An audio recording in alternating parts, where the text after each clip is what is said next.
ज्ञान the treasure में आपका स्वागत है। और हम आपको बताएंगे वास्तुशास्त्र के हिसाब से कि आप दूसरे की 6 चीजों का कभी इस्तेमाल मत कीजिए, और ना तो अपनी चीज उन्हें इस्तेमाल करने के लिए दीजिए। इधर साइड में वास्तुशास्त्र में एनर्जी का बहुत बड़ा महत्व होता है। हर मनुष्य की अपनी एनर्जी होती है जो हमारे आसपास रहने वाली और हमारे द्वारा उपयोग की जाने वाली वस्तुओं को ही प्रभावित करती है। ऐसे में दूसरों की कुछ वस्तुओं का उपयोग करना हमारे लिए दुर्भाग्य और आर्थिक परेशानी का कारण बन सकता है। इसे ध्यान रखें कि भूल कर भी दूसरों की इन 6 वस्तुओं का उपयोग नहीं करना चाहिए। ये सभी वस्तुएं ऐसी हैं जिनकी हर कोई निरंतर उपयोग करता है। उसकी सारी पॉजिटिव और नेगेटिव एनर्जी उन वस्तुओं पर रहती है।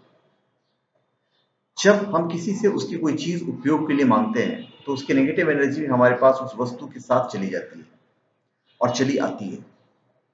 इसलिए ध्यान रखें कि भूल कर भी किसी से ये चीजें जो मैं आपको बताने वाला हूं उधार न मांगे, और अगर आपके पास है तो किसी दूसरे की इन 6 चीजों में से एक भी चीज को तुरंत लौटा दें। जैसे पेन है, कई बार हम किसी काम के दूसरे का पेन उधार ले लेते हैं, लेकिन काम खत्म होने के बाद उसे लौटाना भूल जाते हैं। ये बात हमारे लिए आर्थिक परेशानी और अपमान का कारण बन सकती है। इसलिए भूल कर भी किसी दूसरे का पेन अपने पास नहीं रखें।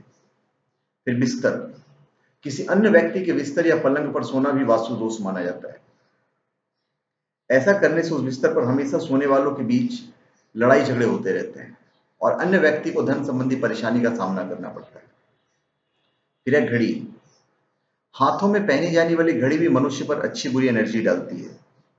दूसरों की घड़ी पहनने पर मनुष्य को काम में असफलता और आर्थिक नुकसान का सामना करना पड़ सकता है। इससे इससे बचें। फिर वस्त्र, दूसरे के कपड़े मांगना या प्रयोग करना भी आपके लिए कई तरह के परेशानियों और दुखों का कारण बन सकता है।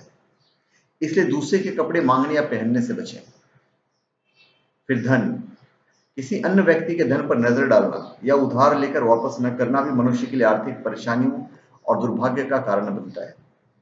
इसलिए किसी से उधार लेने पर उसे पैसे जरूर लौटा दें।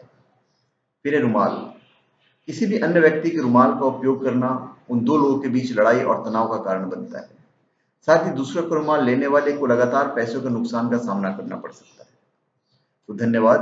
आप हमारे चैनल पर सब्सक्राइब करें और अपने कमेंट दीजिए। धन्यवाद।